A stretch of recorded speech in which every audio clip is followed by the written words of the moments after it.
নমস্কার জানাই। তো বৌদিমারা তো অনেক চিন্তা করছো যে ডাল করেছি, ডালের সাথে কি রাখবো। একদম চিন্তা করার দরকার নেই, একদম আলু পোস্তটা ঝিঙে দিয়ে একদম করে ফেলো আলু পোস্ত। আমি পোস্ত আর কাঁচা লঙ্কা নিয়ে নিয়েছি। কালো জিরে দেবো, একটা শুকনো লঙ্কা দেবো, তেজপাতা দেবো, আলুগুলো ভেজে নেবো, স্বাদ মতো লবণ দেবো, হলুদ দেবো,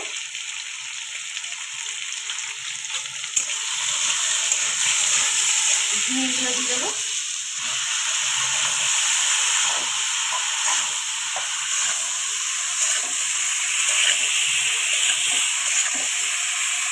ঢেকে রাখবো 10 মিনিট।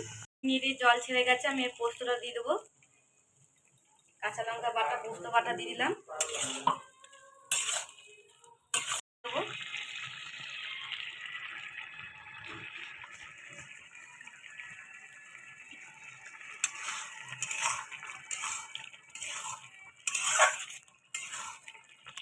ঝিঙে আলু পোস্ত হয়ে গেছে। তাহলে এইভাবে তোমরা রান্না করে ফেলো ডালের সাথে।